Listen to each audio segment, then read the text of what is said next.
En Acción Ganadera, por lo general, nos dedicamos a los primeros eslabones de la producción de alimentos de origen animal, o sea, en el caso de los vacunos, a la cría, al engorde, a los distintos sistemas, a las distintas posibilidades, a las novedades que van apareciendo. Hoy nos queremos ir al otro extremo, nos queremos ir a ver qué pasa con los consumidores, qué pasa con el consumo de carnes, y para eso vamos a charlar con alguien que sabe mucho de esto, que es Adrián Bifaretti. Adrián es ingeniero agrónomo, tiene un posgrado en marketing internacional que realizó en la Universidad Nacional de La Plata, y es jefe del Departamento de Promoción Interna del Instituto de Promoción de la Carne Vacuna Argentina desde hace nada menos que 18 años. Hola Adrián, ¿cómo estás? Y muchas gracias por acompañarnos en este rato en Acción Ganadera. ¿Qué tal, Daniel? ¿Cómo te va? Un gusto tomar contacto contigo. Bien, muy bien. Bueno, si te parece, arrancamos. O sea, ¿por qué, por favor, si nos puedes ir contando qué es lo que está pasando con el consumo de carnes en la Argentina? Y si esto tiene estas tendencias que seguramente vas a remarcar, tienen similitudes y diferencias con respecto a otros mercados internacionales. Sí, bueno, si analizamos cuál es la Argentina carnívora modelo 2022, lo que estamos observando desde el IPCBA, bueno, en primer lugar, una disminución del consumo de carne vacuna que tiene explicación en dos fenómenos fundamentalmente, ¿no? Uno, netamente económico, en una sociedad con muchos problemas de poder adquisitivo, muchos problemas de bolsillo, por ponerle algún nombre más en criollo, ¿no? Y eso tiene que ver con los efectos que se van dando de sustitución de carne vacuna por pollo y por cerdo, por un lado, pero por otro lado, un cambio de las conductas alimentarias, sobre todo en los segmentos más jóvenes y si lo analizás desde la perspectiva de género de las mujeres, ¿no? En donde vos encontrás en estos segmentos que hay más gente o vegana o vegetariana o inclusive flexitariana, que a pesar de comer de todo, come menos carne, y en donde, bueno, estas conductas alimentarias, vos preguntabas por ahí para marcar algunas similitudes o diferencias con respecto a otros países. Más allá de nuestra cultura carnívora, en otros países también esto se da, y se da con más potencia, ¿no? Si vos te ubicás en los mercados europeos o en el mismo mercado americano, uno dice, bueno, son mercados más maduros, más sofisticados, la gente por ahí va comiendo menos carne, quiere comer carne de mejor calidad, y si lo llevas a otro extremo, a lo que puede llegar a ser el mercado de China, ahí quizás no está tan marcada esta tendencia, porque recién están encontrando o descubriendo la carne, ¿no? Con otra historia de cultura de carne, pero en las generaciones más jóvenes sí empieza a haber algunas preocupaciones o interés por cuestiones que no estaban en la agenda hace unos años, ¿no? Como la cuestión ambiental, la cuestión de salud, el trato animal, etcétera. Adrián, ¿ustedes consideran que estos cambios que vos estás mencionando vinieron para quedarse, o sea, son estructurales o es una moda? Mirá, vos sabés que siempre lo charlamos y intercambiamos ideas con los productores ganaderos, ¿no? Porque muchos dicen, esto es una moda y esto va a pasar.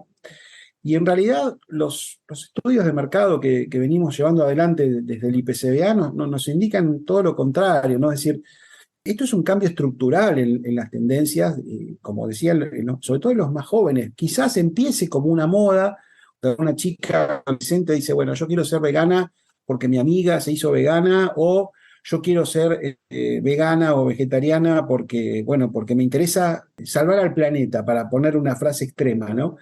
Porque acá también hay una cuestión que tiene que ver con que se maneja muy poca información valedera o válida, ¿no es cierto? Y muchos jóvenes, muchos chicos toman a veces decisiones de dejar de lado a la carne, quizá borrándola de un plumazo del plato, a partir del desconocimiento o a partir de no chequear información o de seguir un influencer, y esto muchas veces termina siendo una mala decisión, ¿no?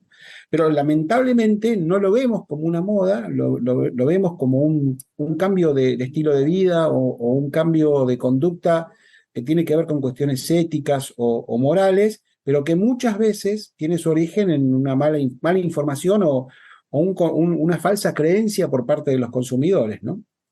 Y el IPCBA, yo sé que lo hace, ¿no es cierto? ¿Nos podés contar cuáles son los estudios que realiza para medir esas transformaciones? O sea, esto no es solamente que les parece que es tal cosa, sino que ustedes de alguna manera lo van chequeando y midiendo, ¿no es cierto?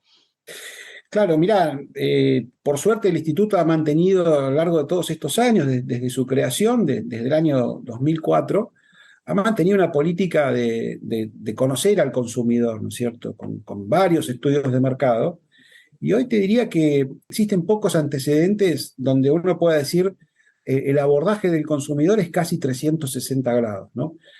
Para dar una idea, tenemos distintos estudios, un monitor de consumo online, que es una encuesta que hacemos con 1.000 casos representativos de todo el país, que se hace cada 2 meses y ahí se va siguiendo estas tendencias de consumo, no solo cuánto se consume, qué tipo de carne se compran, dónde se compran, cuáles son los efectos de sustitución, sino estas cuestiones que yo hacía referencia de, bueno, conocer más al consumidor desde sus estilos de vida, desde su fidelidad hacia la carne, esto que tiene que ver con las distintas conductas alimentarias. Bueno, esto es un monitor de consumo.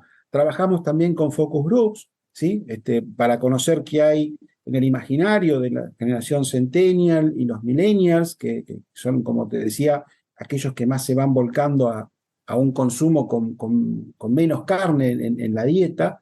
También hemos trabajado mucho el tema de focus groups con chicos, porque entendemos que a veces este fenómeno empieza no solo a nivel adolescente, sino en los más chicos, que les empieza a preocupar también esta cuestión del trato animal.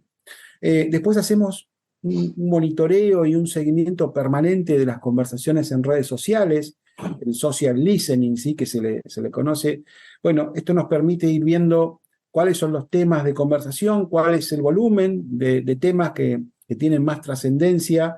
Yo te decía, te mencionaba las nuevas preocupaciones, pero tema de la agenda ambiental, bueno, cómo es que se produce carne, si es de una manera más o menos sustentable, eso le está interesando mucho a los más jóvenes. El tema de la salud, ¿sí? La carne siempre ha tenido que salir a defenderse, y vos lo sabés muy bien, porque yo en algún momento cité un artículo tuyo hace poco que escribiste en Clarín Rural. En aquel entonces, en el 94, la carne debía defenderse por el tema de las grasas, ¿sí? Entonces, hoy en día quizás tiene que salir a defenderse por muchos más cuestionamientos, el tema del trato animal, el tema de medio ambiente, el mismo tema de salud. Bueno, hay quienes inclusive llegan hoy en día a ubicar a la carne igualándola prácticamente al tabaco. Entonces, bueno, ahí hay mucha tarea para derribar muchos mitos, para poner evidencia científica sobre la mesa, y eso es lo que estamos haciendo desde el IPCBA.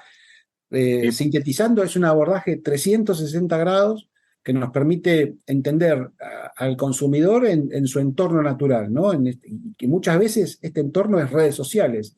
Por eso todas las conversaciones en redes también nos sirven mucho para comprender cómo piensa, ¿no? Cómo toma decisiones. Adrián, ¿qué estrategias hay de marketing y de promoción de la carne vacuna para inventar? Y por otro Bueno, lado, esas estrategias pueden mejorar la imagen de la carne y el consumo. claro, todas estas cuestiones que yo te digo, estos cuestionamientos que se escuchan muy seguido en redes sociales, terminan dañando o deteriorando la imagen de la carne, ¿sí? Insisto, muchas veces de manera infundada, no bien documentada y con falsas creencias o prejuicios. Entonces, lo que le cabe al sector cárnico y si se quiere, con el IPCBA como herramienta técnica de marketing, es decir, bueno, yo tengo que también mostrar en las redes sociales cuál es la otra campana y decir, bueno, si hay algunos que dicen que la carne contamina y que emite gases de efecto invernadero, yo del otro lado tengo que poner evidencia científica y traducida a un lenguaje claro para los más jóvenes de que la carne, y a través del sistema ganadero, uno puede capturar carbono, ¿no es cierto? Entonces, por ejemplo, derribando mitos, como te digo, ¿no? O si hay un cuestionamiento por tema salud, salir a explicar todo lo que significa la carne en temas de proteínas, minerales, zinc, selenio, vitaminas, etcétera. Y si alguien cuestiona el bienestar animal, decir, ojo, porque el instituto está trabajando con el INTA, por ejemplo, en el desarrollo de protocolos de bienestar animal, y nuestros sistemas de producción son sistemas caracterizados por un buen manejo del bienestar animal. Entonces, me parece que es, primero, salir a poner sobre la mesa la otra voz, ¿no? de esta cuestión. Y después construir valor. A nosotros nos interesa el segmento de los flexitarianos. No vamos a cambiar la opinión de un vegano o un vegetariano, pero sí el instituto puede salir a conversar con aquellos que necesitan reafirmar un poco a la carne dentro de su dieta y ahí sí poner sobre la mesa todas estas cuestiones que te comento, ¿no? Después hay un territorio que es el de las redes sociales, en donde el instituto también está trabajando con influencers, porque los más jóvenes son muy receptivos a la voz y a los comentarios de influencers. Estamos trabajando, influencers gastronómicos, influencers en el tema nutricional, influencers en el tema de estilo de vida, en fin. Hay un proceso, así como hay que derribar mitos, hay que poner en valor a la carne, entrando en sintonía con los intereses y aficiones de las nuevas generaciones, buscando una comunicación bien empática, ¿sí? En tratando de ponernos en el lugar de los más jóvenes. Y bueno, ese es un poco el proceso en el cual hay que educar y hay que informar al consumidor, ¿no es cierto? Y como último tema, yo diría, tener en cuenta los valores de los más jóvenes, ¿no?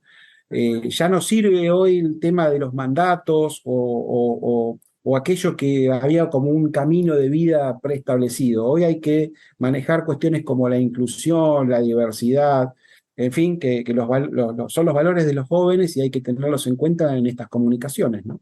Claro. Adrián, vos recién hacías mención, bueno, a través de una nota del año 94, que si mal no me acuerdo llamaba Los Bifes, yo recuerdo que en esa época, o sea, coincidiendo, por supuesto, con lo que vos estás diciendo, bueno, siempre hay que defender a la carne, y en ese momento era defenderla de ciertas acusaciones sobre su contenido graso, donde hasta pocos años antes habíamos recibido información que no era local, o por lo menos no era de los animales que producíamos en la Argentina, sino generalmente de otros países y con otros sistemas de producción.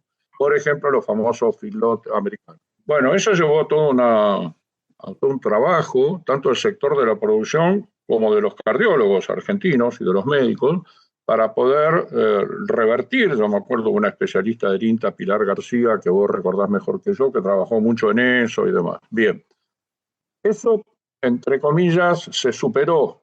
Ahora vos hablás de los otros cuestionamientos que aparecen, ¿no? Sobre la contaminación o no contaminación, bueno, ya se ha trabajado bastante y también especialistas argentinos como Bigliso han mostrado que la producción de carne en la Argentina captura carbono, tal como vos decís, o sea que juega favorablemente.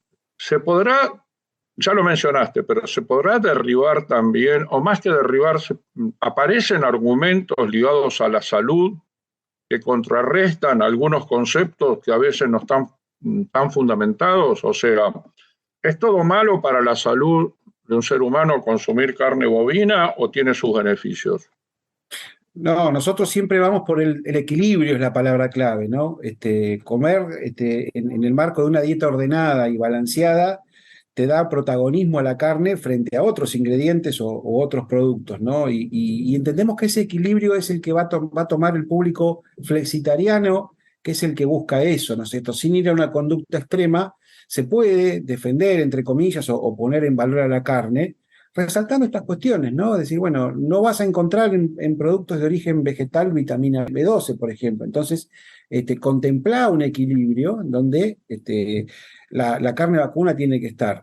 Y nosotros pasamos un mensaje asociado a esto, ¿no? La carne debe unirnos o la carne nos une, no debe separarnos, como algunos movimientos pretenden instalar el tema, ¿no? Es decir, no vamos a un comportamiento fundamentalista, sino a un mensaje más conciliador y ese es el camino para defender a la carne desde el punto de vista de la salud. Adrián, muchísimas gracias. La verdad es que interesantísimo. Gracias por todo esto que nos mostrás y nos enseñás. Y seguramente, si nos lo permitiste, vamos a volver a convocar para seguir tratando el tema. Que estés muy bien. Un gusto, Daniel. Muchas gracias por contactarte y a disposición.